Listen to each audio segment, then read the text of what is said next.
Okay, we are here again at AtCoder Beginner Contest, a new contest now, 278. Starts in 20 seconds, and I will try to explain as much as I can going through, but there will be explanation at the end of the video. So yeah, let's try to solve as much as we can.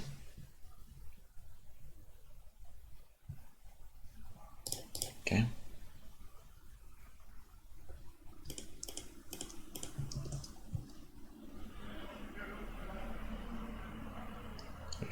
If it is not that laggy.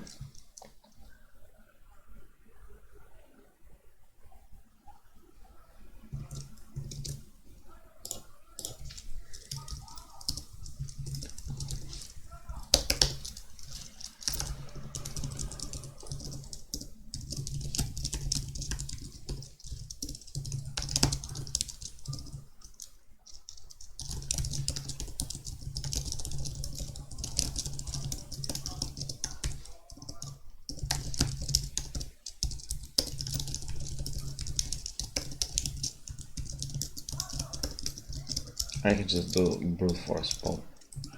I mean,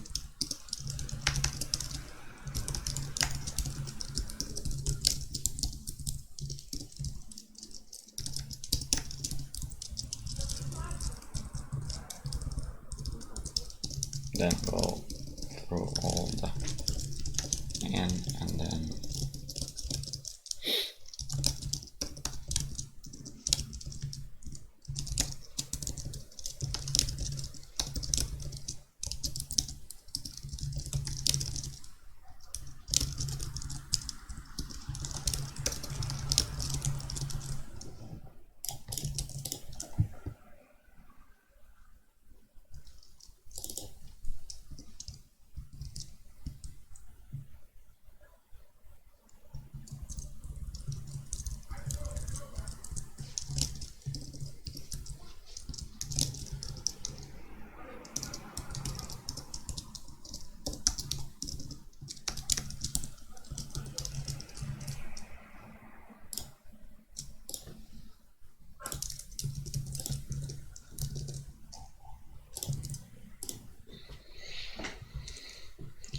misjudge the time. The clock shows that I see. The clock shows the time in 24 hour. The format of the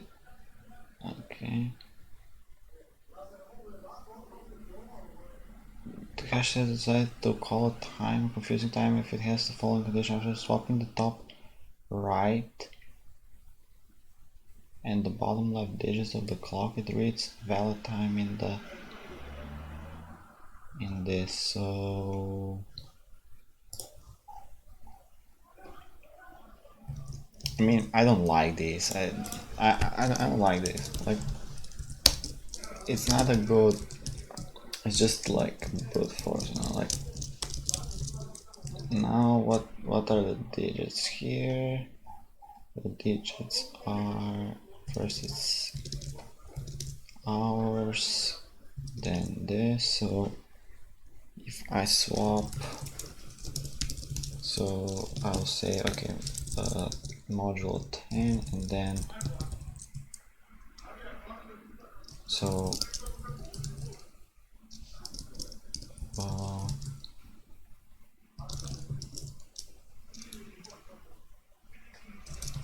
what should I write? Find the next confusing time including now. I mean, I can just iterate over all of the time, so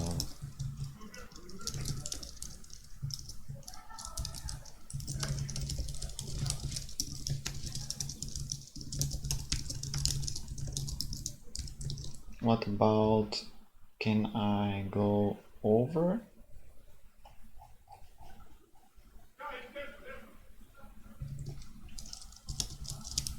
I mean, I don't know. Okay, from the start time to whatever other time it is. come on, like, okay, from the start time to whatever time it is. Then I will say, okay, t is I modulo this.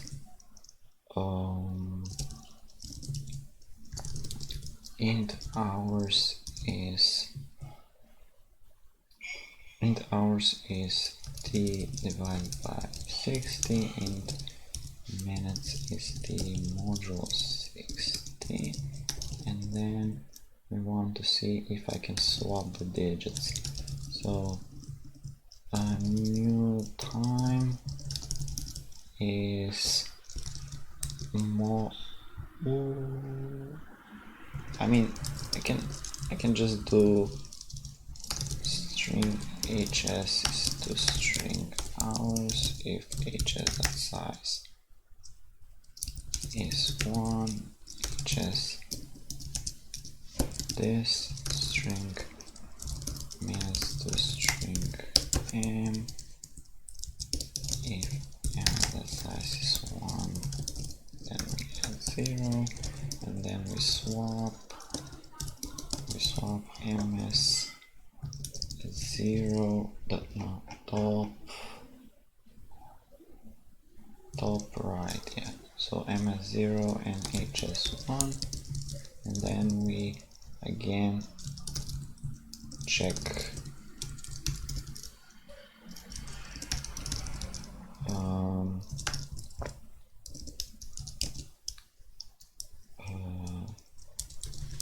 hs my string is integer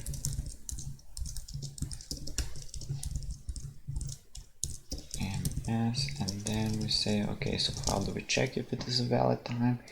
If ms is this and mms is 59 and hs is bigger than 1 and hs is bigger than 3, we are going to see out this and return 0, and this should potentially work if I didn't do any stupid mistake.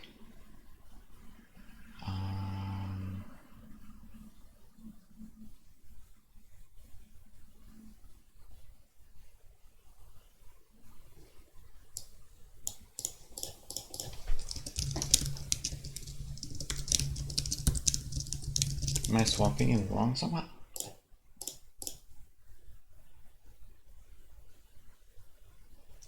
Oh no, it's equal to 0 plus hs, and here 0 plus ms, which will work. Still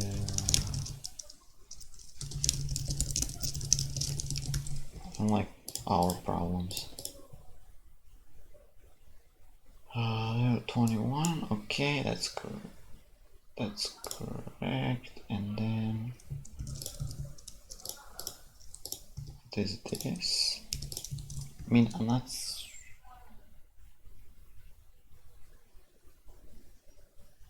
Oh, I have to print the initial times, right?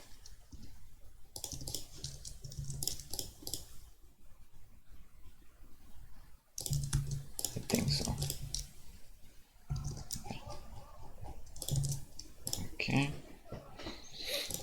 this should work. Except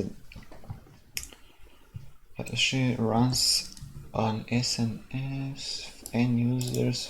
Okay, users can unfollow, follow. Okay, queue operation has been performed.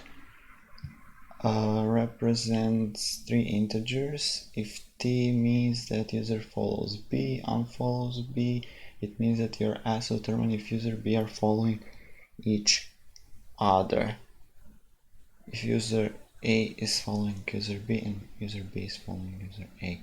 So, I mean, you can implement this many different ways. I will just have like user A and user B is, I will just have a map like N and Q, and I will have like a map here. So I will have map of interactions. So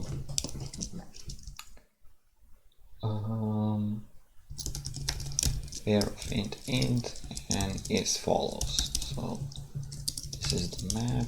Then I will go through each of the Q queries. Type UV, type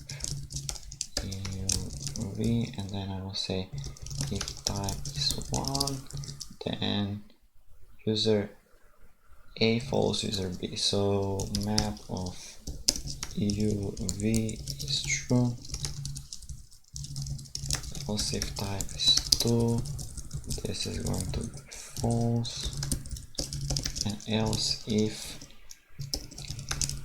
cout if map at UV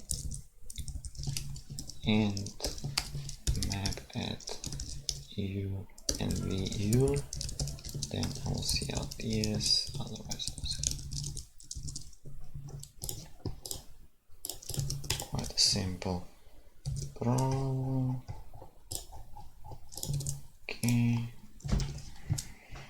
Given sequence, Q queries, process them all in order, is in one of the following three formats. 1, assign X to every element of A, add XQ to IQ. Okay, so add this and print the value. I mean, we can use in this format like a sec tree, but we can also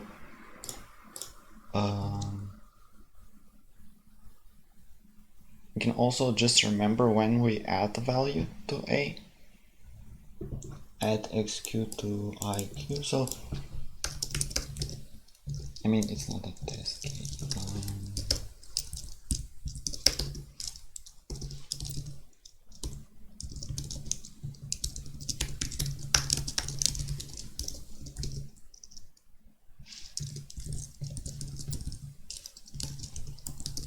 I mean, we could just use sec tree and then don't worry about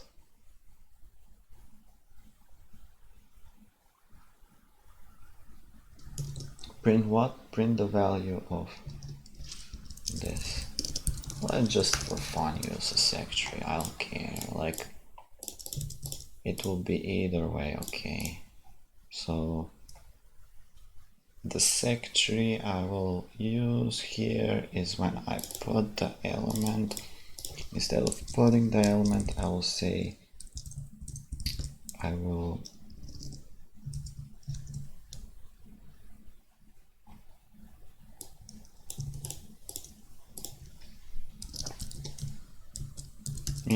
put LL here, and then I will say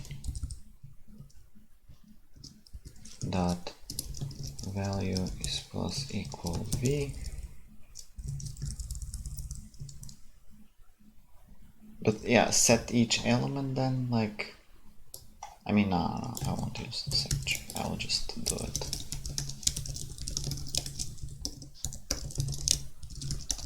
I can use the sec tree, but whatever.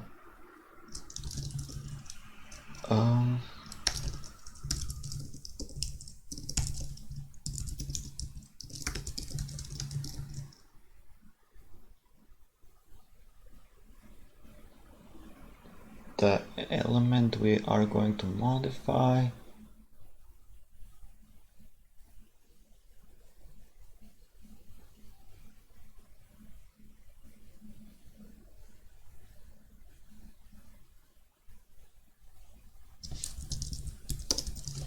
two vectors, bool mod divide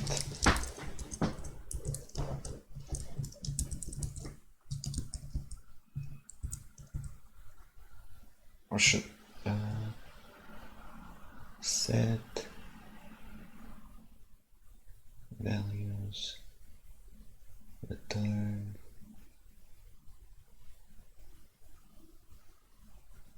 I mean, yeah, let's use lazy secretary, the one I have already. No, not this one.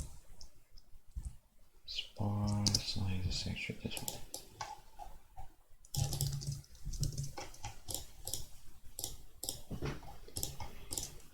Okay, so when we merge, we are going. Okay,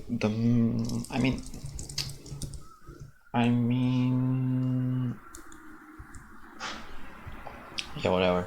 Doesn't really matter. It only matters that we have the array, and then we create lazy node and is new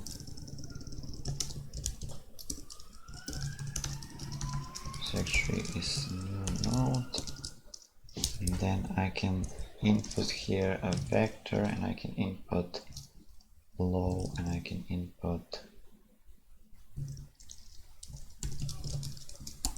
high.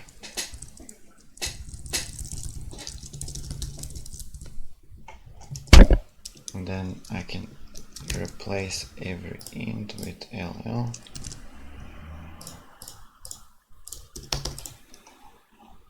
Except here, whatever. And then I can go through all the queries. So there's type.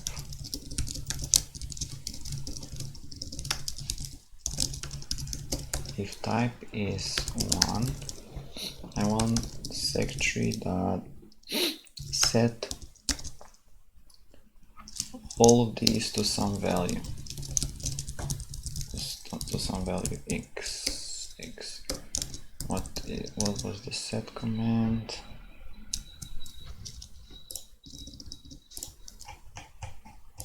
I mean,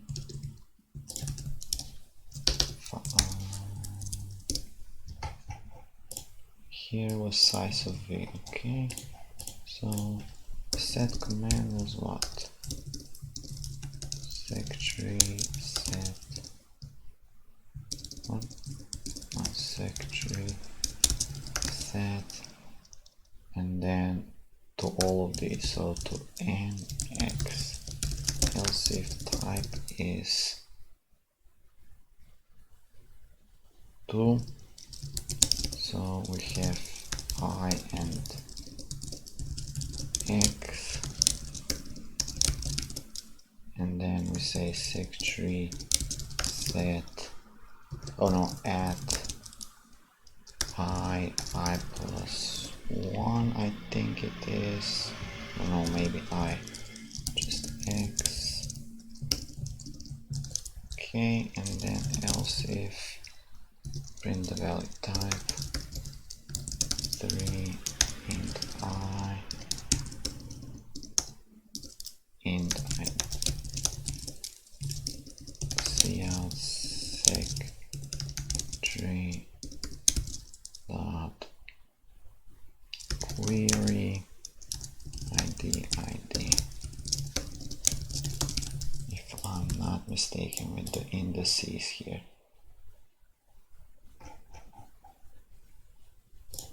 I am somehow mistaken with the indices. Probably they're not inclusive or something.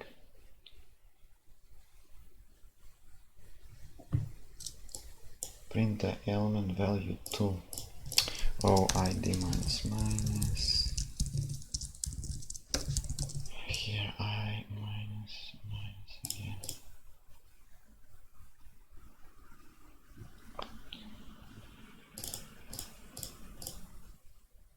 set all the elements.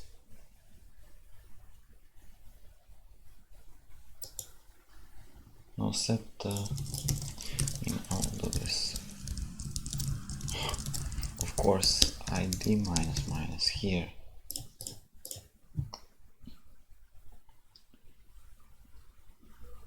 Element 3 to the element to 4. Oh yeah, I need to add here. Okay, that works. Should work. I mean, I changed all of them to LL, so should pass. Okay, passes. Let's go and solve this. Where is tasks? Grid filling. So we have some grid. We're given integers h and v for all pairs k and l. If you black out the squares ij, such that I is this value and j, how many distinct integers are written on the squares that are not blacked out? The grid is 300. So for all of this, how many distinct integers? And the integers go to what? To n. 300 integers. 300 times 300. And we have one more value to play around with. We need to quickly say how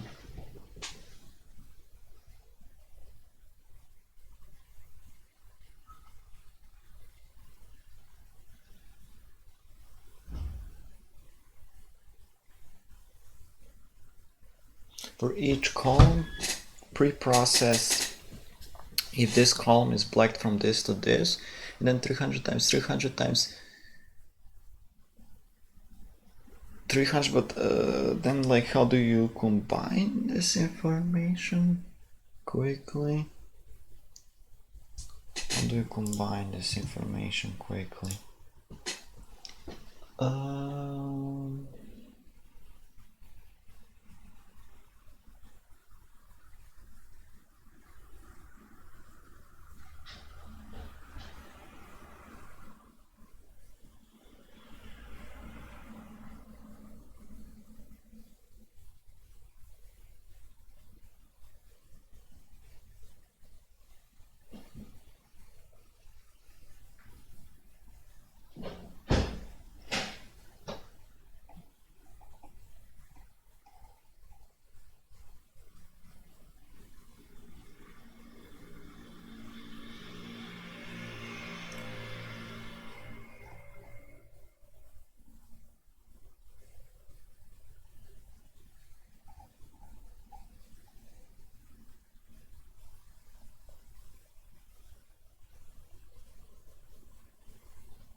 And do you do some like moving thing?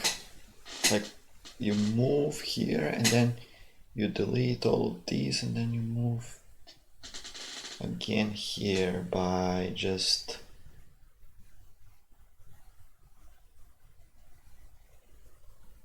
is it possible to be doing that?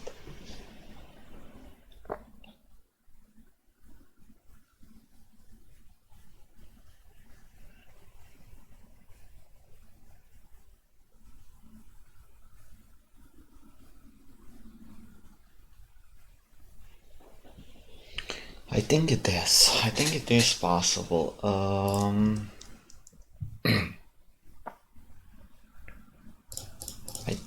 I think it is possible, like moving window. So int integer h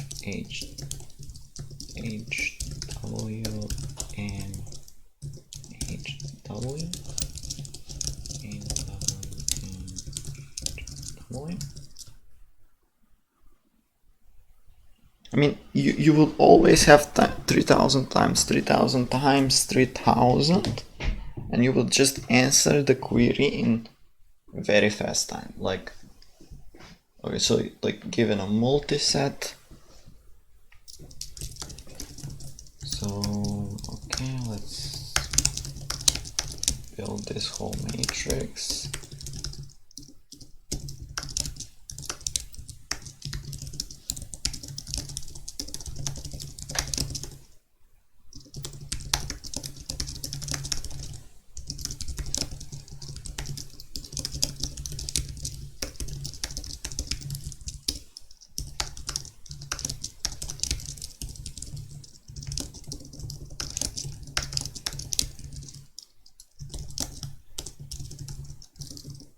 So the answer is actually what? The answer is from 0 to h minus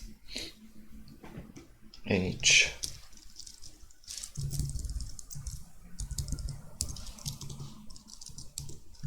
plus 1 probably, and then v minus v plus 1. So that's the answer.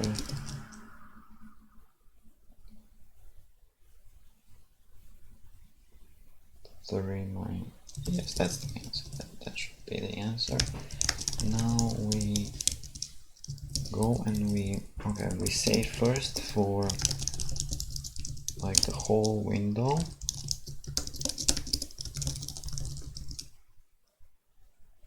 We need to add in the multiset all of the elements except these. So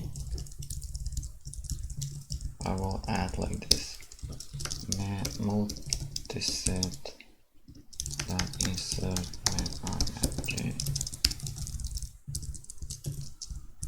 and then I will say for the whole window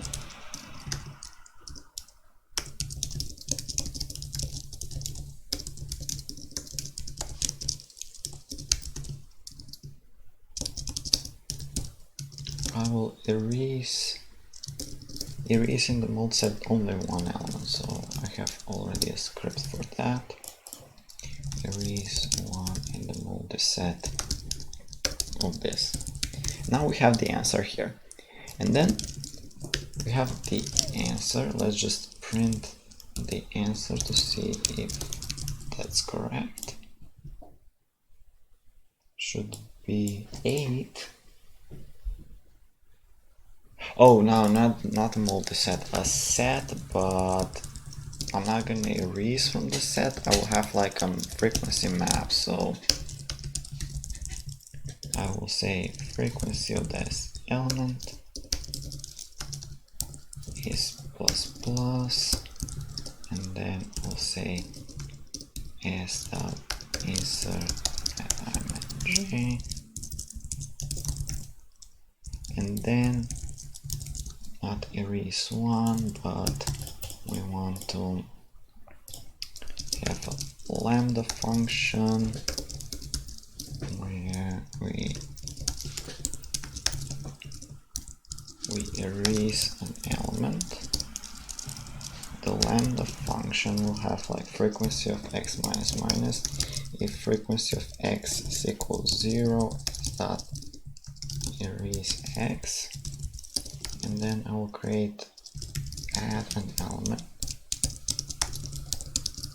Frequency x plus if frequency of x is 1, s dot insert x. This will add an element, and now here I want to erase method I, method j, and I want to print this. Now this should be correct for this, and then I need to like shift, okay, this correct, and correct. Now I need to like shift it. So like answer at 0, 0 is at that size. For each shift, what I will do is I will delete these elements, and I will delete these elements, and I will add these elements. And then I can actually shift this to rows. I think it should be fast enough. So for each of the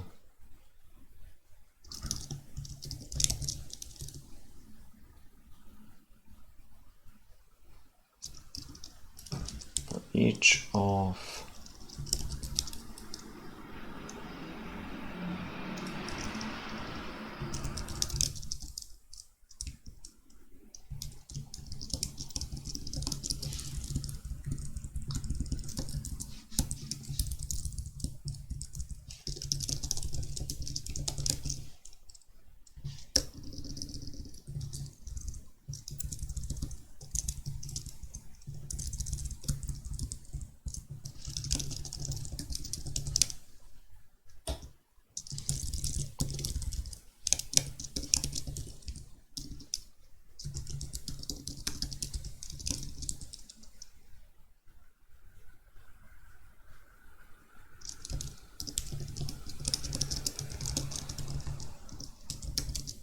I want to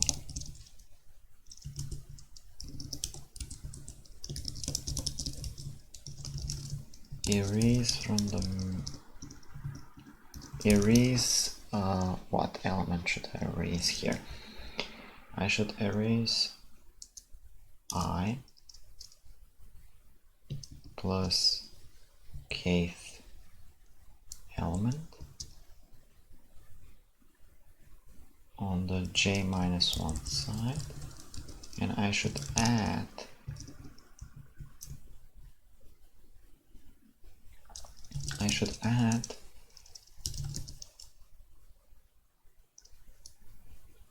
I plus kth element on the j plus width side, right?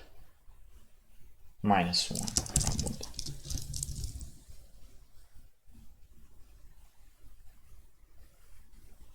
Yeah, so this will work. And okay, we are going to have here for this, I will have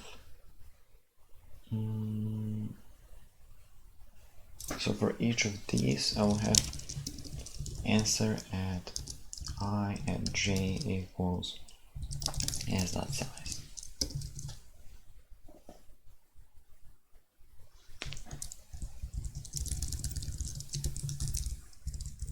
Like this. And now what happens when we go to a next I? Can we just say that, like, okay, for the every next row I will just reset this. So I will say, okay, I will as dot clear, frequency dot clear. I will go for the whole map. I will insert them back.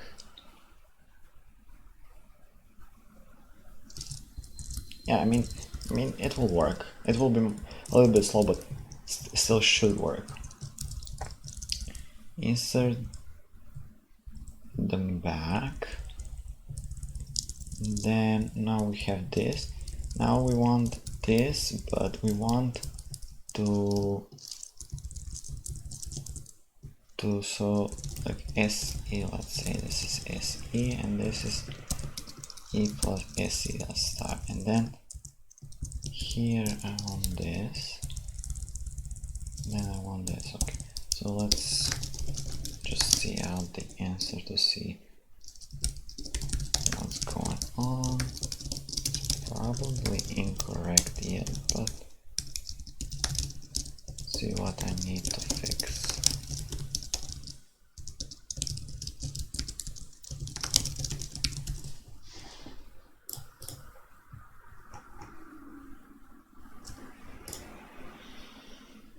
Okay, I mean, this is they're correct on the first row, so they are correct here on each of these rows.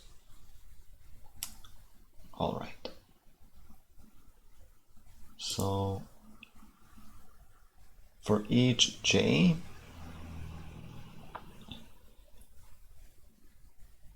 in the answer.size, we need to go for each k and now fix this. From the matrix, we want to erase I plus k, that's the height,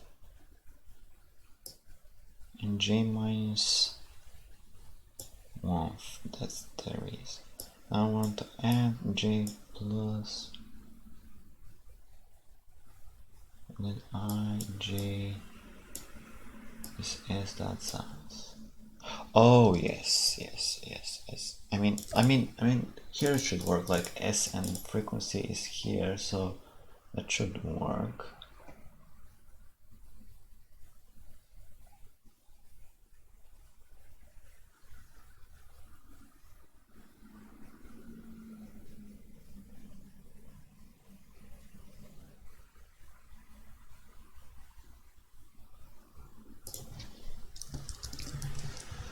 I mean,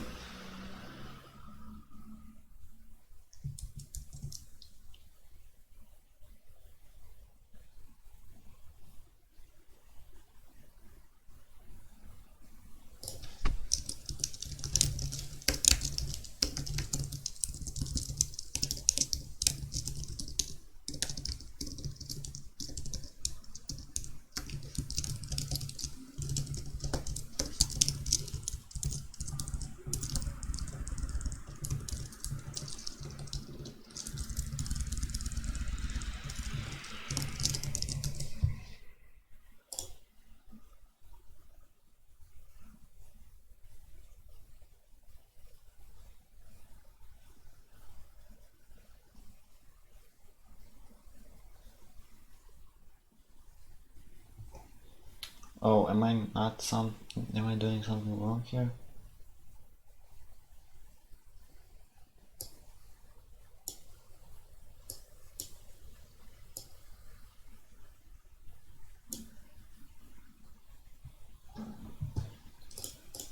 Okay, so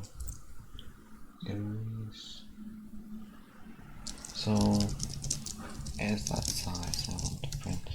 Does it change as that size properly?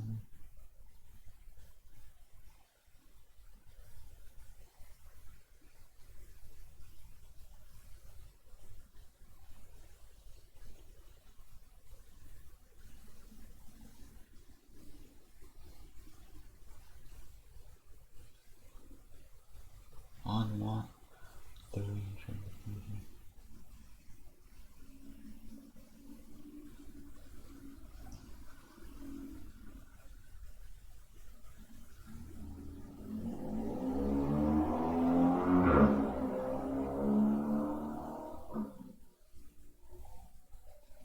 Why is not changing properly? When I erase the 2 here, I need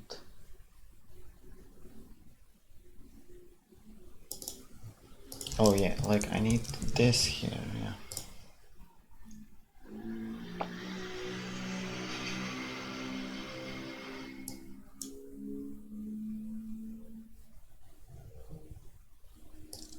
Okay, I want to go just through the set to see what elements.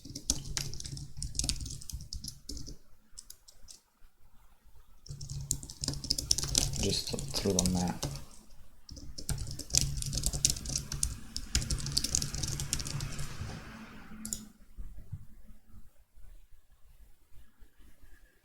Okay, -1. This should not be correct.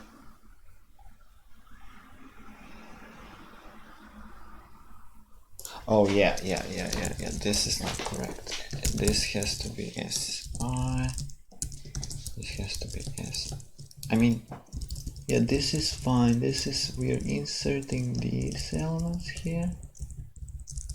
And now we're erasing these elements here. But there should not be -1. Nowhere should be -1. this element should exist.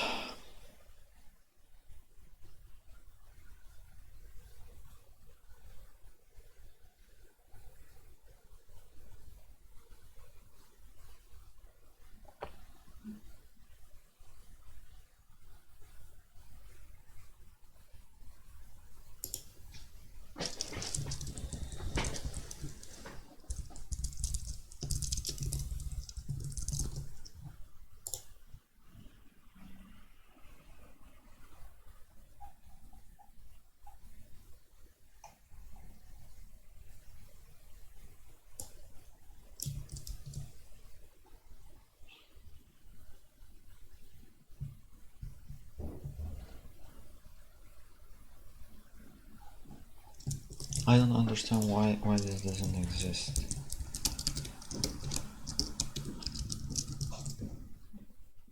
Add at I and J plus plus insert at I. It's correct. So this seems correct to here, but this here somehow doesn't seem correct.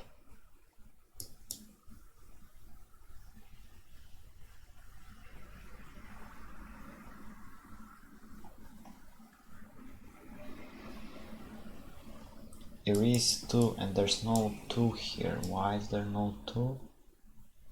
Oh no, we need to add this and erase that. Okay, that's my mistake. I mean, we are reversing the operations. Yeah, I think that should be fast enough though. Oh no, it should be. Okay, let's wait for the judge.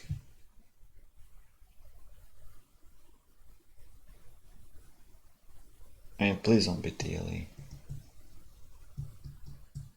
Ah, oh, it's DLE. How it's not fast, it's fast, like it's extremely fast. 300 times 300 times 300 times lock. Wait, this is 300 times 300 times 300. This we can save. This we can memorize.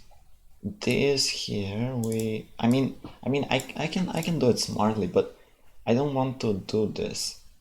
This is n times 300 times 300. We erase something, and then we times 300 times 300, we add an erase, and then we should be very fast though.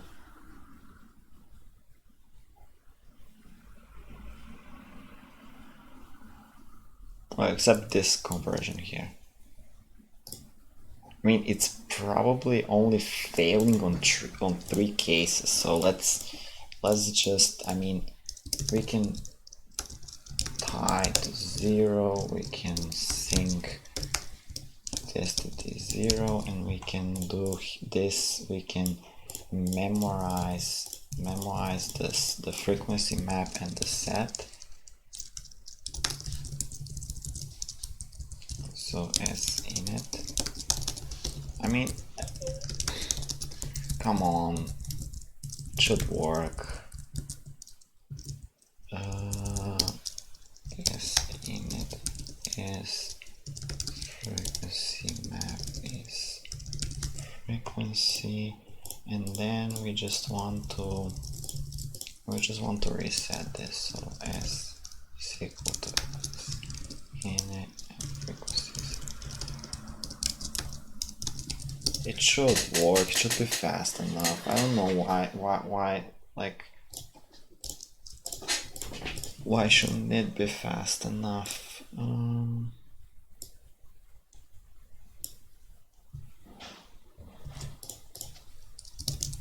Let's just do this. Let's just here call add mat.ing, and here I will, instead of querying once more, I can maybe find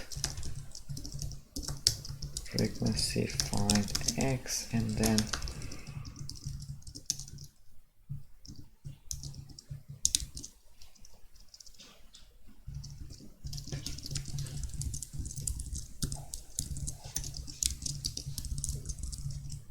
something like this.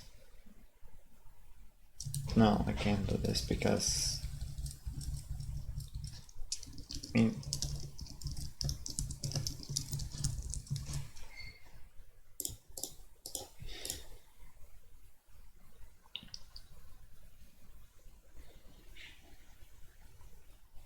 it should be fast enough.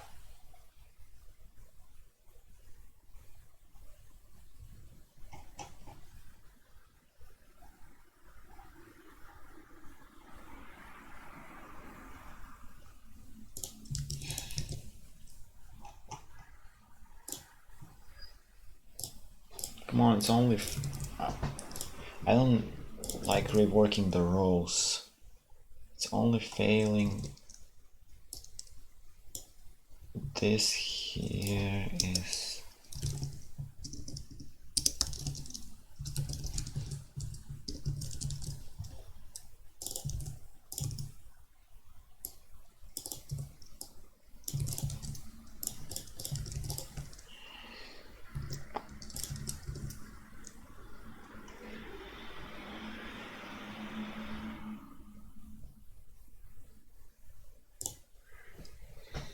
let's hope this will pass. Because reworking the rows, just shifting the rows as well, it's like insane. Yeah, this gets accepted. I mean, okay, one. I didn't like this delay. Given as strings. Okay, what's the standings? Yeah, bad. Given as strings is an unempty string of length at most 10. And strings repair as distinct. Are in your second play word chain game. In this word, two players are alternating. The player chooses I, which should satisfy the following condition. I is different from any integer chosen by the two players since the game started. The current turn is the first turn of the game, or the last character of SJ is equal to the first of the last chosen integer. Is unable to choose, other player wins.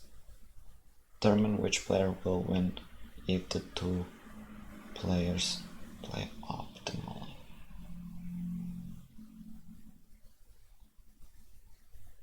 I mean, why n goes only to 16? Like, you could build a graph, right? The current turn is the first turn of the game, or the last. Okay, so you can start anywhere, and then, okay, build a graph, start anywhere, and see where.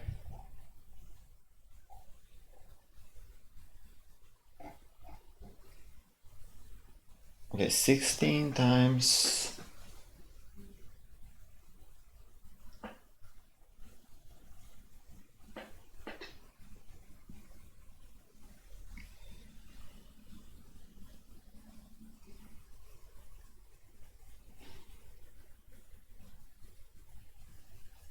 I don't understand why is it 16 only, and this problem can be solved like n squared, right? Pairwise distinct, you build a graph.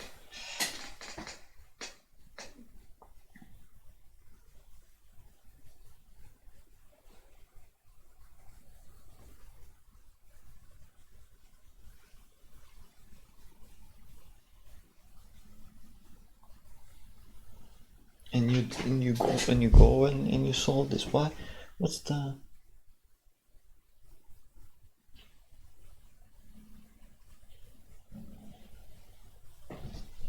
I don't know why 16 though.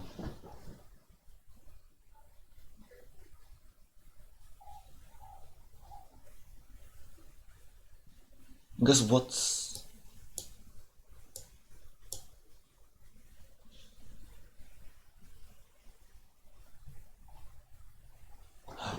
No, because you need to have like bitmask. So like, because you can have like two strings that first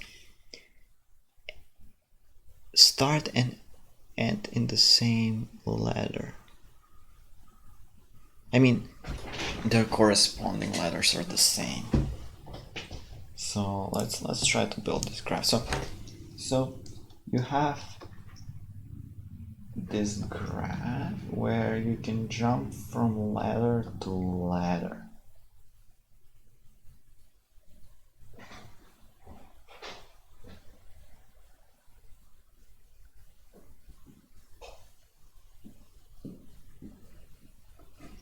You can jump from letter to letter. But sometimes if you find a cycle, you can jump once again. And this, if there are two edges, so like there are two edges here, you can jump once again, and this is not cool. This is not cool at all. So how do we deal with the cycles? With like, how do we deal? Do we remember in each node? We remember what of the n words we have already played, and we do it backwards. It should be something like that. Just remember what the, like, we have a bitmask 2 to the 16 times 16 times 16. I mean, yeah, it's a good problem. Okay, generalized subtraction game. But this problem should be very difficult, probably. This is an interactive task. Okay, I'm not going to just read problem EX. A sequence S said to be a good sequence that resists a non-empty, not necessarily continuous subsequence T of S such that the bitwise XOR of all elements in T is 1. Okay, so okay, that doesn't matter much. So XOR of all elements XOR 1 is 0. Okay, this is the observation. One thing we can do. There are an empty sequence A and 2 to the B cards with each. Okay, you repeat the following operation until A becomes a good sequence. You freely choose a card and append an integer written on it to the tail of A. So you choose a card, append, then you eat the card, so it can't be chosen. How many subsequences of length n can be the final A after the operation? Want to create sequences of length n with the final A after the operation. So you want to make the good sequence exactly on n, right? You repeat the following operation until A becomes a good sequence. But you want to have length n, so you want to have not good sequences to here, and only at the end you add a card that makes it a good sequence. It makes some sequence of numbers good. B also goes really high, and n goes. I mean, this is a cool problem. This is actually a cool problem. I don't know. I'm thinking something polynomial multiplication, but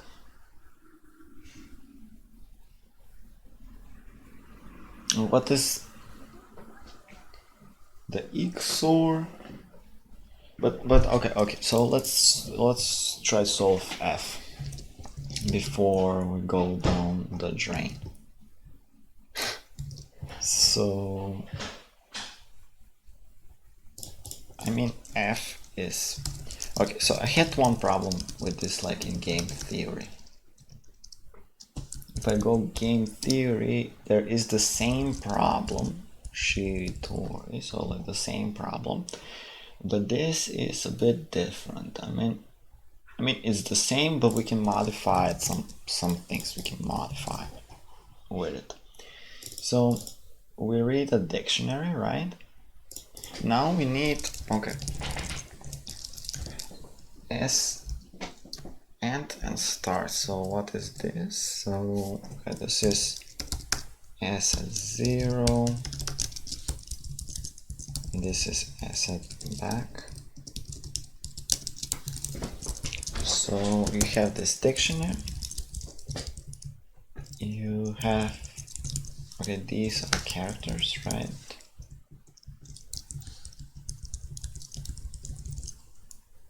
Instead of having connections,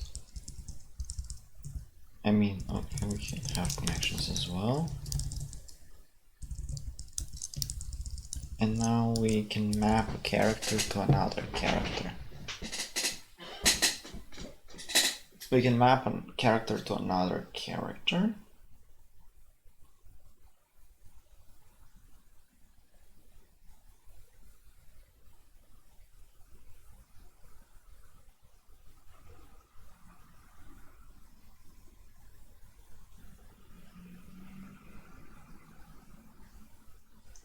And reverse map it, but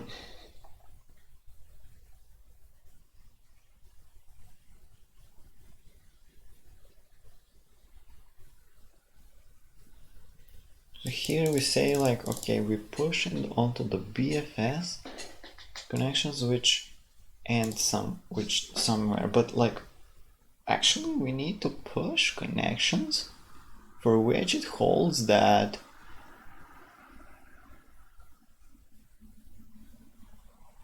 actually push all connections. No,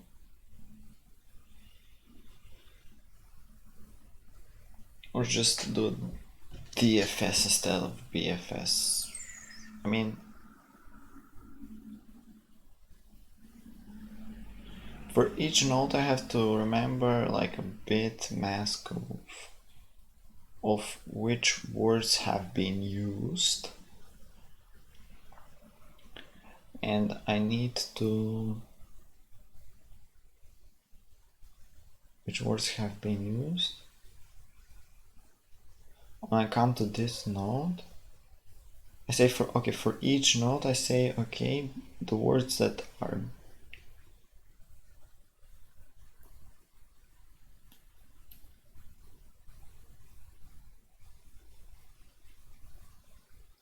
there's no topological order due to the cycles of the graph, right?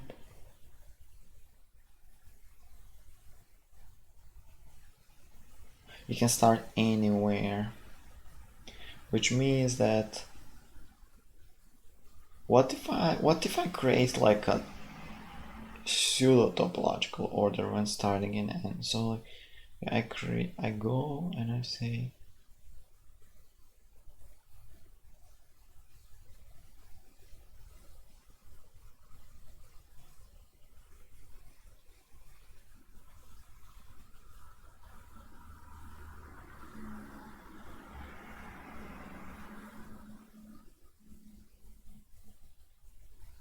I start from each position, or something like brute force. I start each position and then you go through each, but no, like the trick is the cycles. Like how do I deal with, you need to have like a DP here, but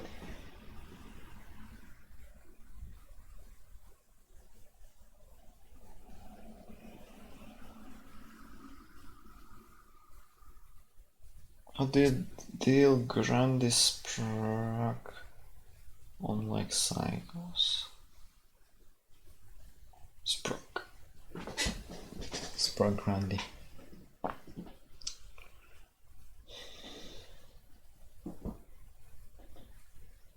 So I remember for each cycle where have I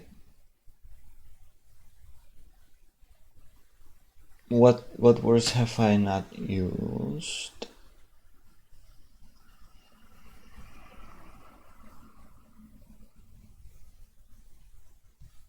Oh, this is, I mean, because I can move again, it's not like if I have used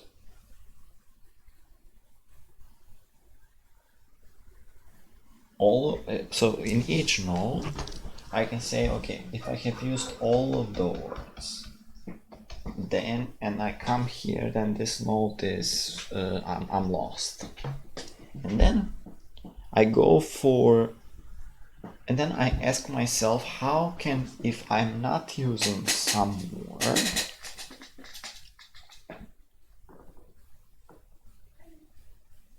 here I'm lost. Okay, so let's say I'm not using some word, where can I go that when I go here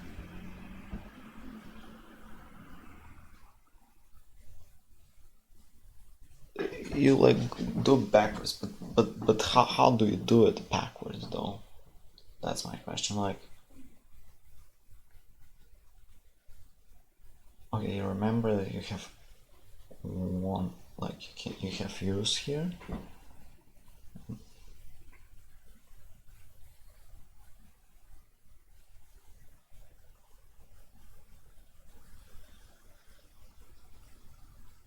and you push like BFS from like all, it's not all the words, like it's,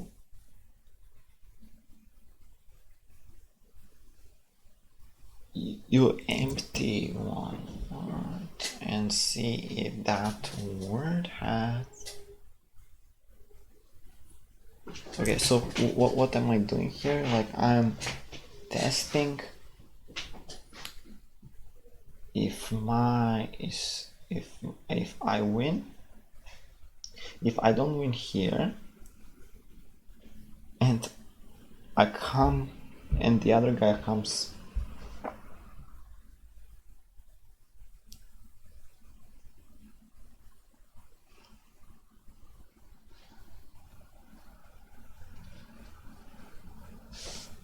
so okay, let's think about this. So if I have 0 here, if I lose here I win only if there is like this, only one pile. I mean, here I win, but so like this. If here is 0, I win on all of these because I can move here and he loses here, right? But not if, okay, on this bit set, right? But if I win here, I have to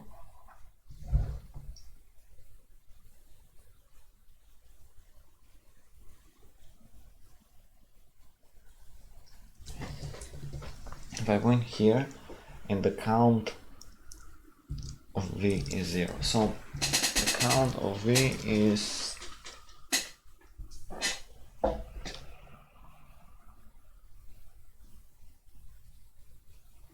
the, if this is the only edge from V going out of there, right? If this is the only edge of V, then V is losing. But V is losing at the mask that V is not the mask that I have, and then V is not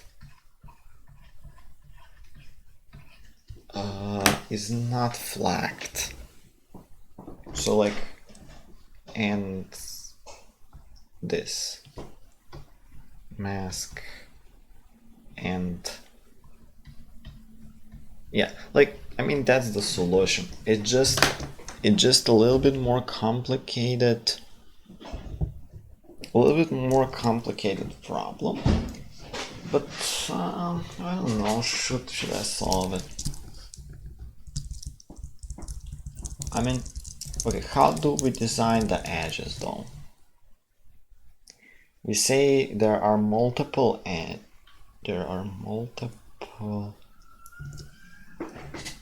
Okay, so what we need reverse edges here. We are very interested in reverse edges. And reverse edges are going to tell us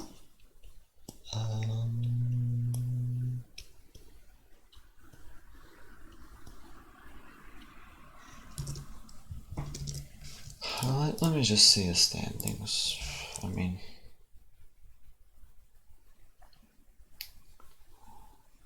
mean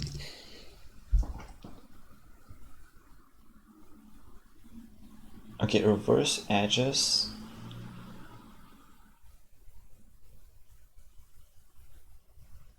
are going to do this, like the map here I will have is, so I have a map and a reverse map, right? But instead of a map, I could just use like a vector of, so this is character, and this is like vector pair of int and something like that.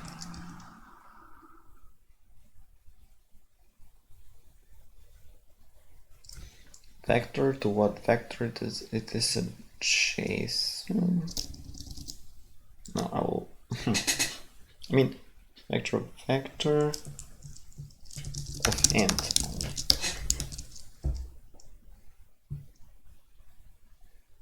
Actually, no, pair of int. What am I doing? Because I can have to multiple things, right? So,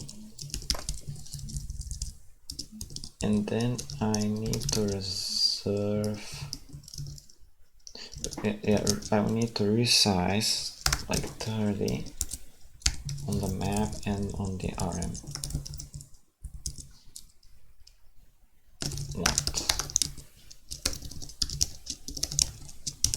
Do I need to write this whole constructor? Oh yeah, I'm overriding this. Okay. Yeah. Okay. So we resize for each character, and we say, okay, this is the start and end character. We have some connections through the start and end character, and then okay, these connections I don't think I will ever need it.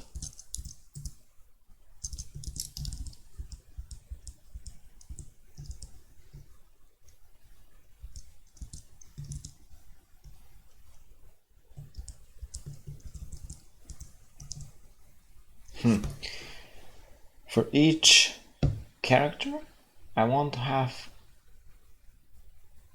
a vector of edges, and each edge will go, will say to where it goes and through what string it goes. So I will say pushback, it goes where and through what string. Where and to what string. Okay. And now it's a little bit different. Now we want to create a DP with each character. I want to have a mask where, so what's gonna be the DP? The DP is going to be U mask. Who wins?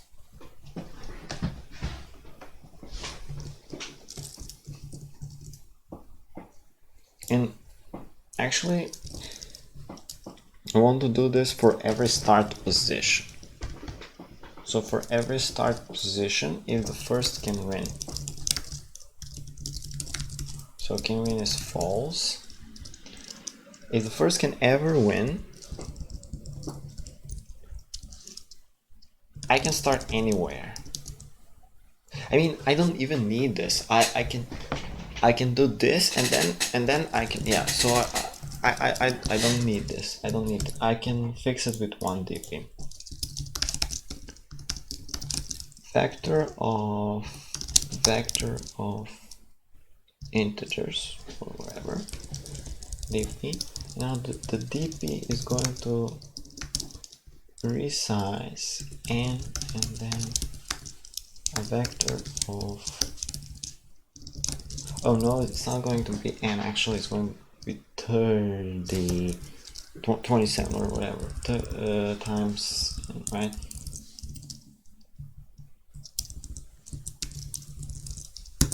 Say minus 1. We haven't been there, right?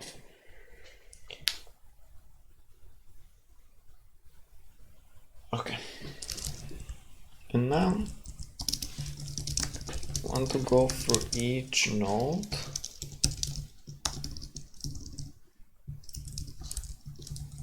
Do I actually, yeah.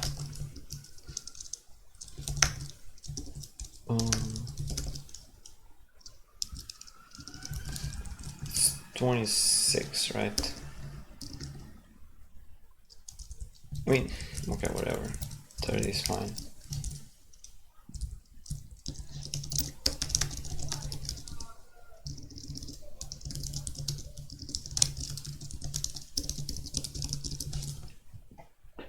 Okay, for each node, I will go and first say that the mask of full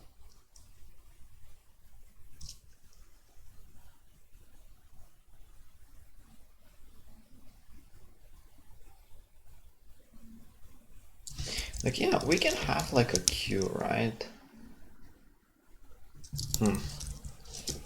It's weird, how do we do this? We say the dp of this and then of this is actually losing. This is actually losing. And then I actually want to push somehow in a BFS this. I have to be careful about how I do this. Because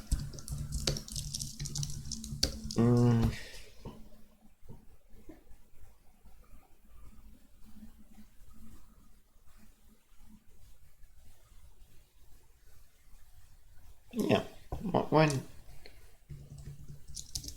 why not, right? Like, okay, we have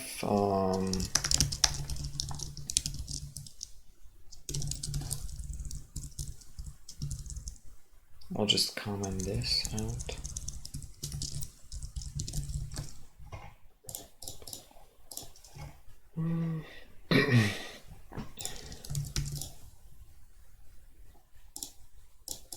Okay, in the BFS I want to push you and I want to push this. And then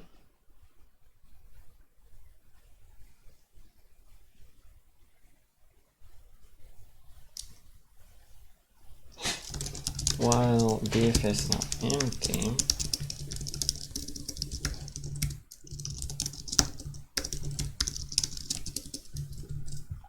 I want to go over the mask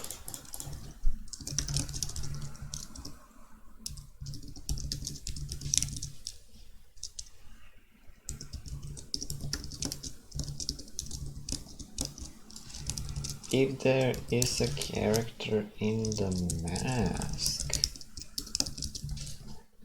in that position.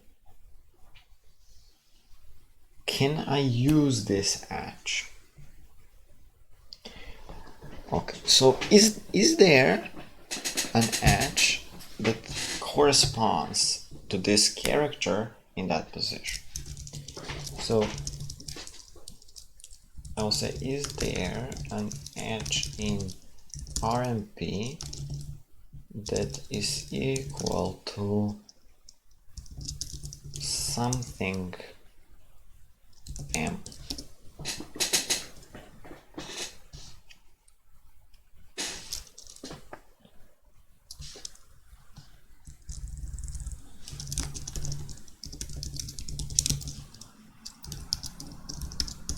RMP at dot first if RMP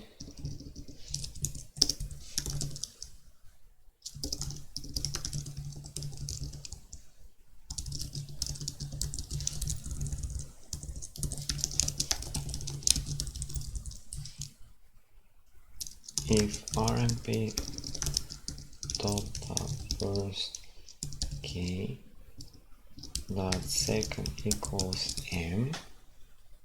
If I can use this edge, then there is a reverse edge here, and I say edge is equal to this.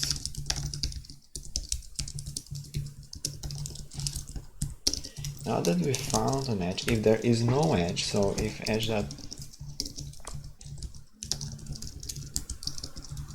if there is no edge, then we can't use this, but we can push it onto the BFS. We can push actually the same node, so top dot first, and then we can push the top dot second XOR M.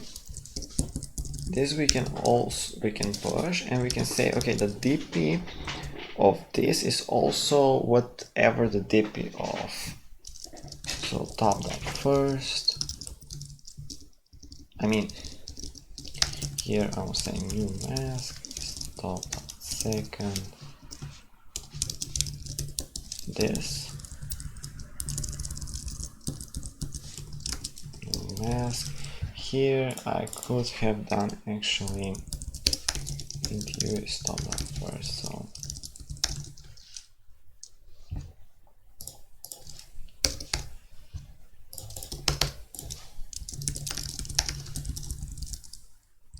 okay, so and then we say DP of you, and the new mask is whatever DP of you and top dot second is. That's the same idea. Okay, and then we push this onto the BFS. Okay, but what happens if there is an edge? If there is an edge, then we need to know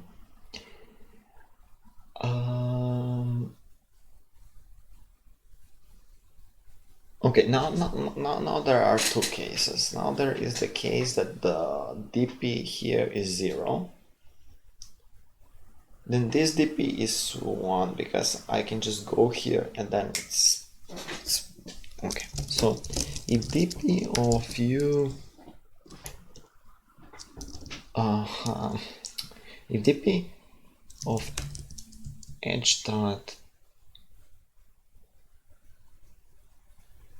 first, if DP of edge dot first, and what here, like in this mask, but using this edge mask, so like, so top dot second, so whatever this mask we got here,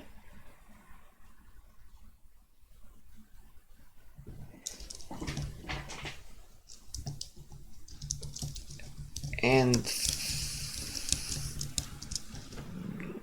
one this here, like this mask without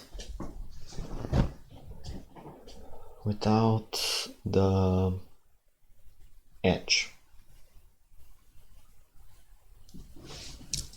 Now I'm just gonna do this. I'm just going to say that like pref dp here is this. If pref dp is no.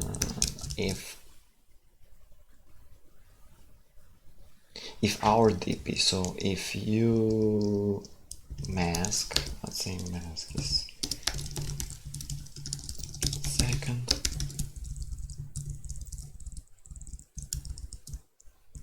if our mask is 0,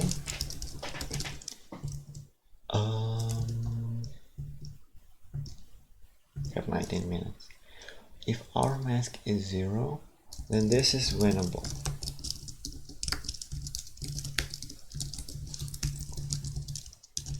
Else, we need to check if then this is winnable, and we can push. So, I mean, yeah. So like,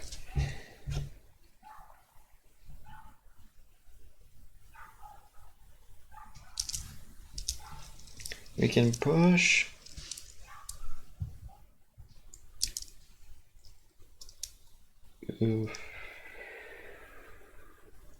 edge dot first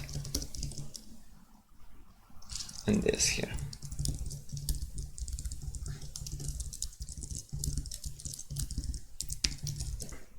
If not,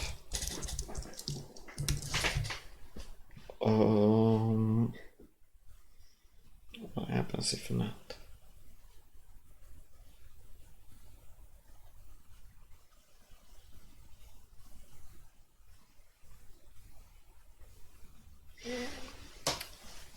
If it is not 0, it is 1. We know that it is 1.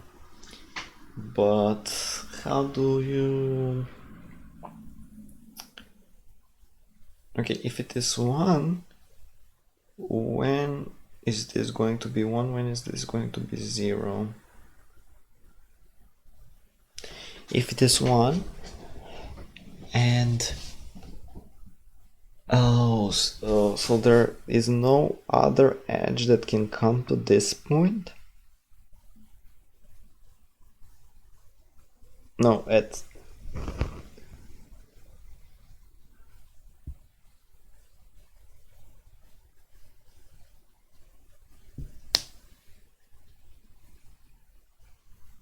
so if at edge dot first, so if at v equals edge dot first,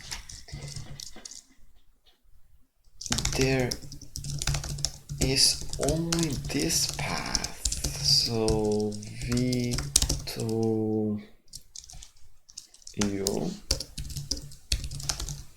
then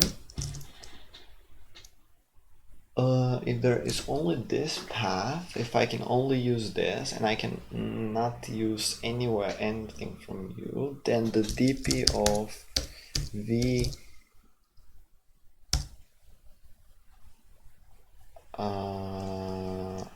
any mask.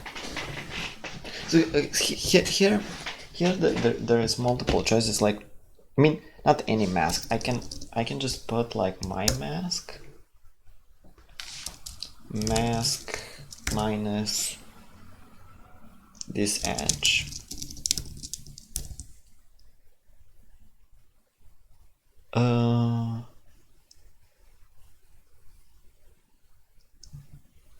Is equal to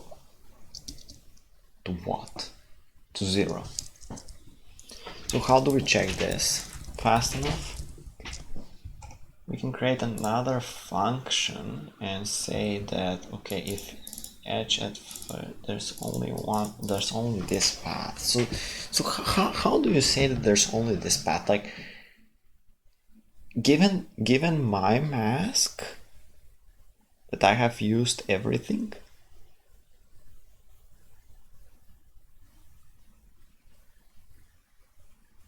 But you see where the problem is. You see, like when v is going to be equal when, okay, I push this mask, right? And then when this becomes,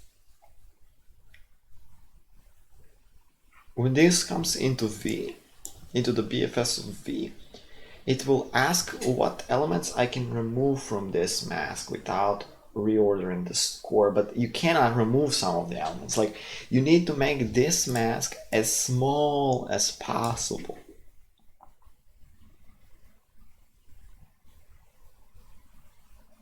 Without the removal of anything. So it's not only mask minus this, it's mask minus all of the paths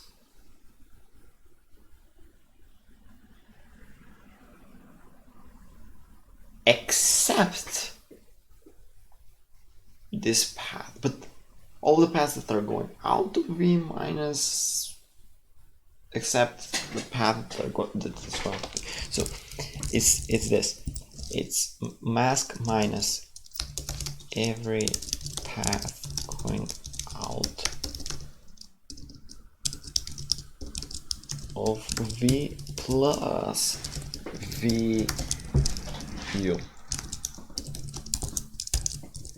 And this path VU, this is the idea. Every path going out of V has to be minus. But there is a problem here in this, because you can have like paths that, you can have a path that is going out of V and still losing, and this will be still losing, because like you can prove that like anywhere you go it will be losing, so this will be still losing, right?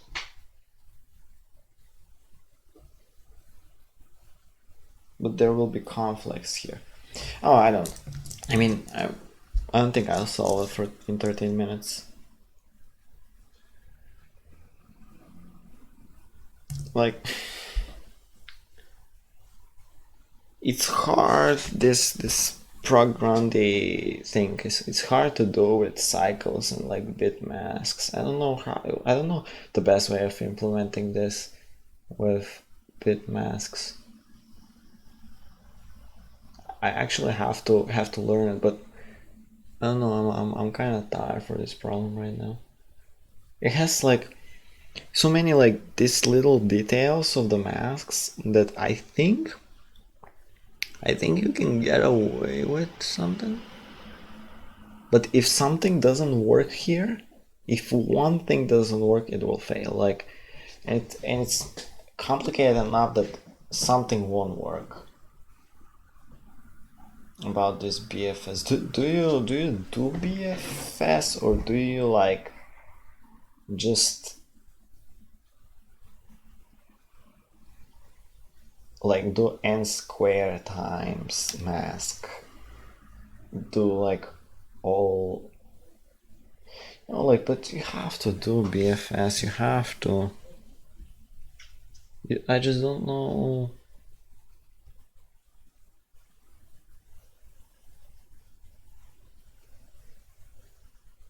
I just don't know what is the best idea.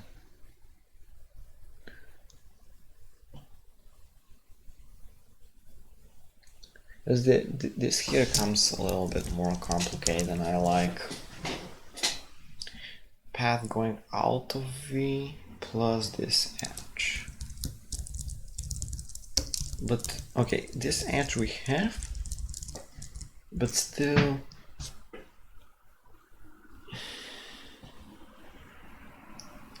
not sure.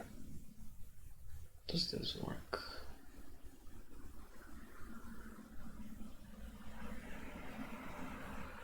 Because as I said, you can have multiple edges going out of V. So like you can have multiple edges. So you have V. And now I'm talking about this edge to some U node. So I'm here. And I know that this node, what I know about this node, I know that here I win. And what happens here? Here happens the next idea. The next idea The next idea is like, okay, if someone is at here at V and sees that I'm winning here, he's not gonna go here, right? He's gonna try to go to some other path. But if he can't go to some other path, okay, it's clear. Like, if the mask at V doesn't allow any other path than this, okay, that's clear. But sometimes it could allow some other path here. But even this path, it could like make that this path is like losing for him, right? Because I'm winning here, and he's gonna be losing here. So I'm sitting here, and I say, okay, it doesn't allow this path. If it doesn't allow any of these paths, I'm winning. He's losing here, right? And I do this from the other side as well, right? But then I need to check for this V. I need to check if there is a configuration of the bit mask here on this V such that all of the bits that are possible to traverse actually lead to a losing state for him. And then go with the BFS again. But this is gonna be too slow. It's gonna be too slow because you need to check each time. You give, okay, like, I don't know, each time you can't just do, you can't, it's just too slow. It's just too slow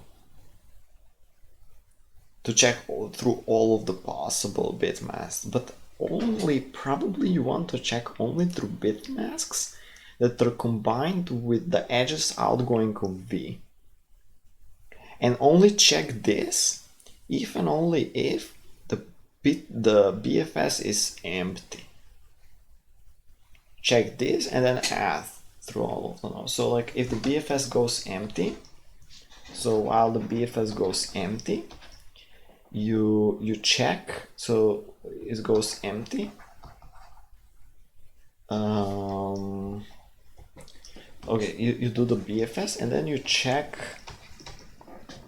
for each node, for I in nodes, is there a configuration of there is a configuration of outgoing edges, in the bit mask suitable to continue the BFS again. If it is not, if there are no suitable masks, then you don't continue. If there is suitable mask, you continue. I mean, it's okay problem. I just don't think in 7 minutes I can solve it. I don't think, because like, no, you have to check too many things. And how do you iterate through all of the edges? You create like another mask, and then you map the mask to the other mask. I don't know. I think this contest is actually like a bit more difficult than like usual, because you have you had like from the beginning very implementative tasks, and this E task is like, I don't like the TLE I got on E. But yeah, F, so like, yeah, that should be the solution. I don't know. But what about EX until the contest is over? I'm just gonna quickly think about EX. So here the bitwise XOR, because it's 1, so we want the bitwise, we want to create some elements XOR 1 to have. So what does that mean? That means that the linear base that we have till now has to satisfy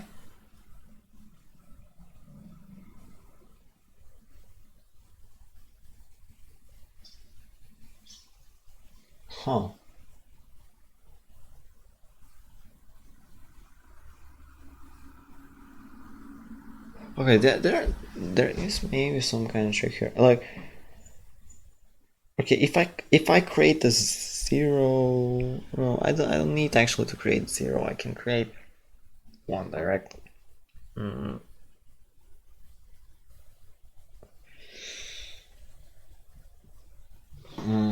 So adding one to the base should not change it. Here, what I'm saying, like, okay, so if you have some linear base, so linearly independent vectors, and you add one to this base, shouldn't change the base. But how do you encode this in like mathematical terms without actually knowing the base of the vectors? And what can, okay, because it's 2 to the b minus 1, this is a huge number, so it's b-bit number, right?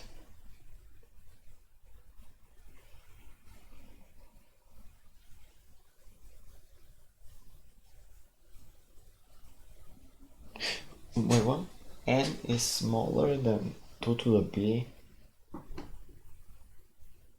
I mean, of course, okay, so if b is small enough.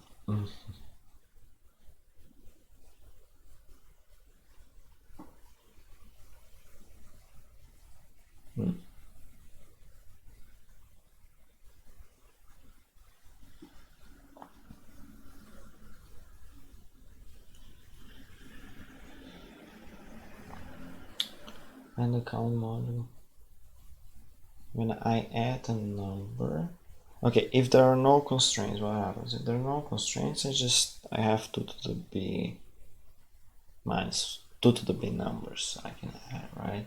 What does the constraint give? The constraint gives that all n minus 1 have to create a base such that 1 so what actually does that even mean?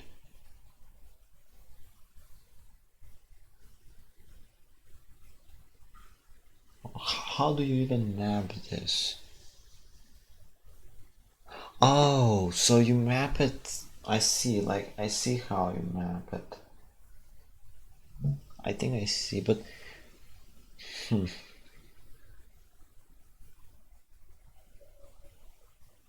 you're just interested if there is some combinations of bits.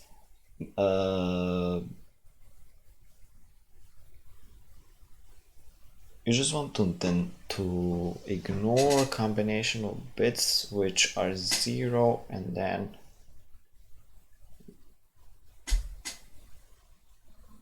no.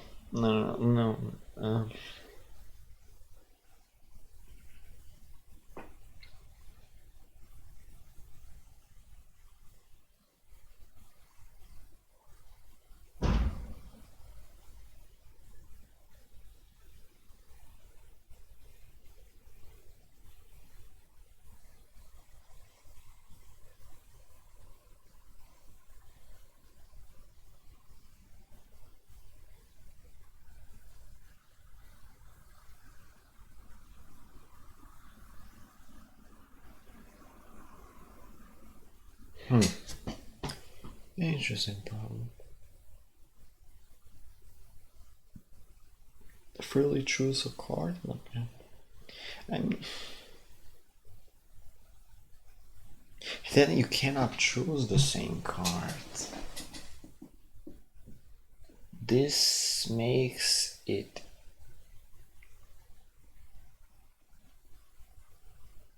I mean, this is for sure a combinatorial problem.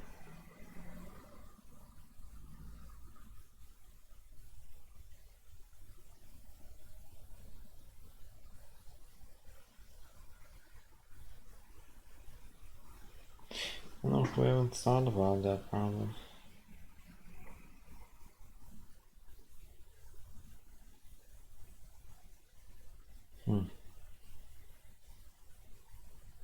I don't know. Okay, let's okay, 20 seconds till the end. Let's go through the problems. Okay, problem A was shift. So really, like, you can code these problems any way you like. You can code it such a way that, so the problem A, actually what was the problem was that you can do some operation exactly k times. You remove the initial element of A and append 0 to the tail of the element. So you can see that really you would want to, like, the first k elements just like skip, print these elements, and then print k zeros. You can also like reverse the array, pop elements from the back of the array, then reverse again the array, because like when you pop from the back, actually you pop from the front of the array, and then you reverse back the array, and then you print either this or 0. Like, it's, I mean, you can implement it however you want. I mean, it's fine. Okay, so the second problem is like you're given some clock and you want to find some hour and minutes after what you're given, or the same hour and minutes, such that when you present it like this and then you swap B and C, it's still a valid clock. So like when you swap them, it's still a valid. So here it's 2030, and when you swap this, it's 2103, which is still a valid clock. And it is a confusing time. So what I did is I just converted the start time to minutes, and then I went from like the start and to like 3000. I know like the next day can repeat, so like I went this, and I just modulo 1440. That's like how many minutes are in one day, and then you divide for hours and divide for minutes, and then you say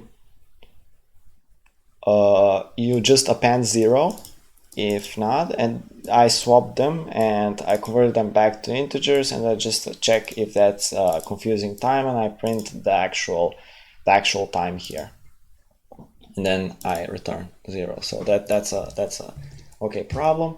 Here, problem C, it asked you had like some queries, and for the first query, user A follows user B, and then you can have a query that unfollows the user, and then a third query is like check if both users follow each other, so A follows B and B follows A. And it's a pretty simple problem. So like you have a map of the connections, and do they exist, and if a connection is created, then like you add that to the map, or a set, actually. It doesn't matter. It's just the same. You add to the map, you remove the connection, so it doesn't exist from the map, and then you check if both connection exist, you print yes, both connection. If they don't exist, print no. Okay, D is an interesting problem, because like I solved like similar problem before, but so you're given Q queries. One query is that you assign XQ to every element of A, and then another query is that you say that in this index you add some value, and then another query is you print the value of some index. And what does that mean? Like, okay, so you can assign to every element, you can add to some to only one element, and then you can print one element. And of course, like, there is a technique to doing this without lazy segment tree. And the technique is that you have to remember which elements have been assigned when you assign the whole array, you just have to remember that you have assigned the whole array. And then when you change an element, you just remember which element is changed after the assignment. And when you assign the whole array, you keep a set. And when you assign the whole array, you clear the set. When you change an element, what you do is you add that element value, that element that is changed to the set. And then when you query an element, you see, okay, if this element is being previously is not in the set, it means that it's assigned what the values previously have been. So like what the value you, so if it's not in the set, it means that it's assigned, that is the value of some of the last query that we have assigned all of the elements to, right? But if it is in the set, it means that it has been changed by the second query. And then you just print out which value corresponds to this. Okay? This actually is fine, like with sets, but like I just didn't want to implement and I knew that there would be like edge cases, right? So like I just took a lazy segment tree that I have lying around, just like change some. I have changed some things in this segment tree. This is from Simon's book, and this segment tree is actually it actually gives you the maximum of like segments, and it's lazy and it is sparse. But it's sparse lazy segment tree. But I just copied it, and what the first query does is assigns all the elements from 0 to n to some value x. The second query, it adds to this element, so to the ID, it adds x, and the third query, it just queries an element, and that's it. Like with segment tree, you have log of n again for queries. You will have in sets log of n again, but segment tree, you just use more memory than like whatever D was intended with sets. So I mean, I solved it this way due to the fact that like it's faster to write, and I don't have to think about edge cases. I have to think about, so there is a thing that when you're given this array, you can convert it to queries actually, but you need to first put all elements in the set, and then like put A, and then do some things. Okay, but with like segment tree, you just call the functions and that's it. Like you just don't care about anything, right? I just cared about here having long longs, because if it doesn't have long longs, it just will overflow. Okay, so this was D. I mean, you can solve it any other way, probably. D, so E was, so you're given some matrix, and then if I have black here, I need to print out how many distinct elements are in the rest of the matrix. And then I move this black to here, and then I print how many distinct elements are here. And if you do it naively, and if you say, okay, I will do for each, there are 300, right? Width and height. So for each, how do I say, element in the matrix, if I erase all of these numbers, like naively, that's 300 to the 4th power, right?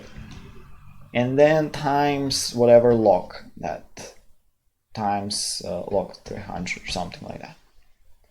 But you can only what you can do to optimize this to the 3 to the cube times log is, so like this is, let's say this is 3 to the cube times log. What I had in complexity is, what I did is for each row I regenerated that, and when I had this matrix here, right, to this is black out, so this is removed. to remove this matrix, so to answer for this matrix, I just added these and removed these. So this is removed. And I actually reversed the operation. That's why I had a bug here in the code and I didn't know what I was doing wrong, but whatever. This is add. So you add this and then you remove this, and then you with this you have this block here, and you do this for each row, and then you can actually shift on the columns and do it more efficiently than I did. That's why like I had first like time limit exceeded, but with a small optimization that I don't always generate this frequency and frequency map and a set always for each row. This optimization actually sped up my code and made it work without the need of shifting this down by like rows. And so I for each row I regenerate the whole set and the whole frequency map. And the erase and add functions, what they do is that if you have like, if you want to erase an element, you erase it from the frequency map, and then the frequency map becomes 0, you erase it from the set.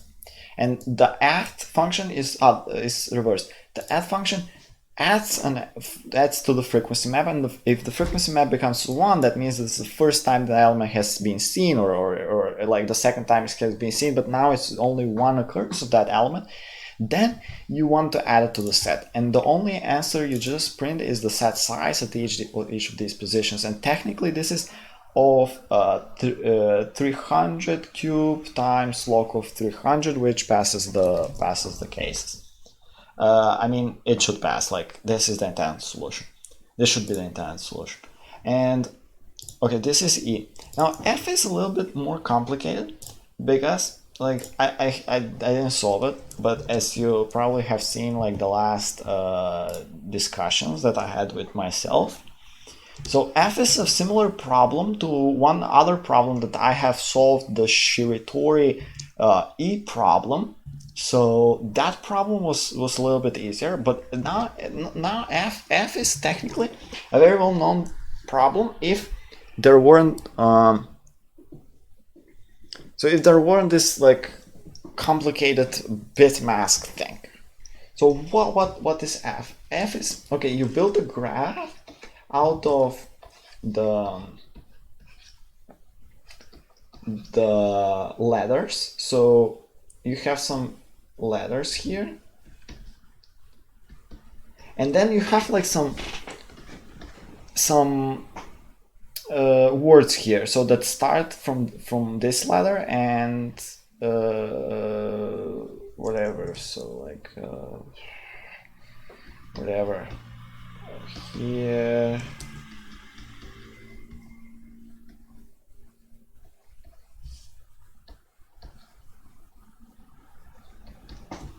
Okay, whatever. So like you built the graph between letters that have connections, and add the edges if there is a word starting at this letter and ending at this letter. Because what F requires is, okay, two people are playing a game, right? And in each turn you can do two things. You can choose some word from the dictionary and use it to move across, like, it's not to move, it's like, okay, let's read it so you would understand. In each player's turn, the player chooses some index, so some word, which would satisfy the following two conditions. I is different from any other index that is being chosen from the start of the game. So you cannot use the same word twice. Okay? The current turn is the first turn in the game. So in the first turn in the game, I can choose whatever word it is. Or the last character of SJ, so some SJ that is all, that if the J is the last integer chosen, the last character is the first character of this. So this is like the phone game or the whatever game it's called. I'm not sure whatever game it's called, but but the idea here is that, okay, so you can move through letters by words. So if I'm here, I can say this word, and now you have to think about a word that starts in from K, because this word ends in K. So if the last letter was E, then I say E to K. Then you need to think about the word that starts in K, and then then go somewhere, right? So okay, so this is an easy problem if there weren't multiple edges on the graph. So multiple words that can start on one one letter. So like ENK, right? So that's another word. I mean, that's not a word, but like whatever. if there weren't these things, and if there weren't like possible cycles, like a cycle is like this. So like starting with like A, and then you have something, and then finishing on E, right? Now this here creates cycles, right? And what you need to remember is like in each node, you need to remember for what possible configuration of used words I win or I lose in this node if I come there. So I claim that whatever node I am in, and if all of the words are used, so like all of the n words are used, I always lose, right? The player that is in that node always loses. And the question in the task is whether or not I can win by starting anywhere. So like whether there exists a position, a starting position, where when I start there and we play this game, so alternating turns, right, I win. So whatever, what do you want to say is that, okay, does dp of u of any mask, not actually any mask, like dp of u of, let's say no words used yet, is equal to 1. Does that exist?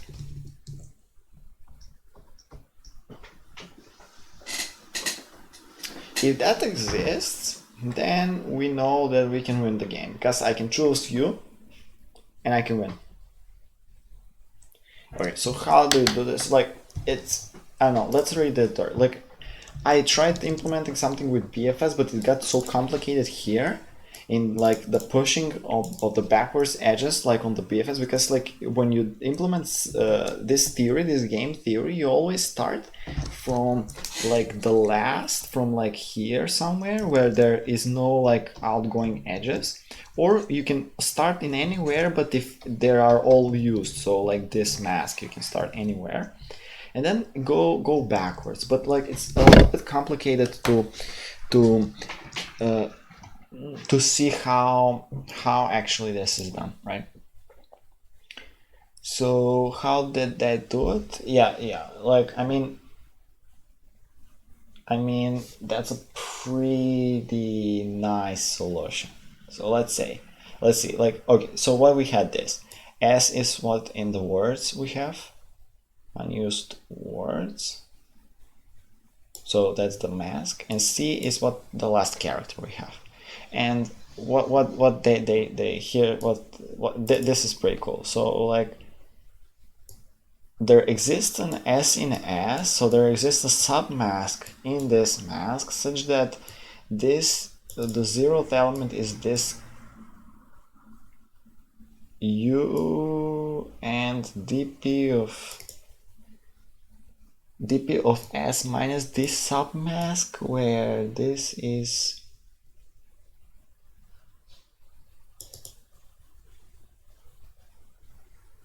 this is the, oh, this is a string, so it exists some string of in S that the string character is this, that the first character is this, and the DP of s minus, so of that mask minus our string, and where this ends, the string ends, is 0, and that's okay. And how do you, so they don't use BFS, but they go like through all of these, like, and for all of the masks,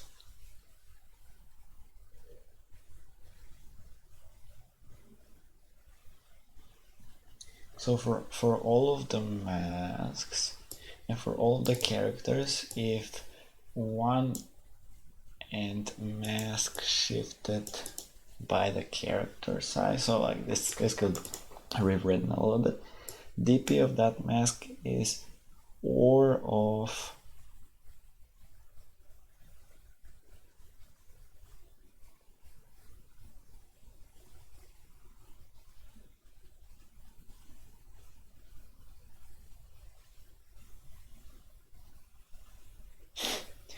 I mean, yeah, if any bit of the DP and minus 1 is set, then the first player wins if any bit. So they're going like reversely. They're saying it, all of the mask is the significant bit of DPS is whether the first player wins when unused words are S. So we're saying, okay, it's used words. They're saying unused words of S. So what this says is whether there is like from all of the unused words, the DP, the last from every character. So I mean, and that's pretty cool. That's pretty cool actually. Like, and this, they're using a vector here. Yes, they're using a vector because it's always 0 or 1. So it's always 0 or 1, and they don't need vector of integer, because like what I'm using here is vector of integer. I can just do this vector here, pop it up outwards, and this inside vector is actually only 30. So I can use an integer to store for every possible character, which means, yeah, the total time complexity, they add like a bit of this factor here, but this factor is pretty good. Like, I mean, the alphabet factor, so they add some alphabet factor in, but it still should work. Like, this is pretty clever solution. I mean, I don't know exactly what this does, but that's one-liner DP, which is pretty clever. Okay, so I didn't read the generalized abstraction game because I really don't think this is a nice problem. But this here seems to be, oh, so there is some Gaussian binomial, Q binomial coefficients. Okay, this is some huge maths here evolving, huge, like combinatorics. I don't want to get into, yeah, and then you're using convolution to,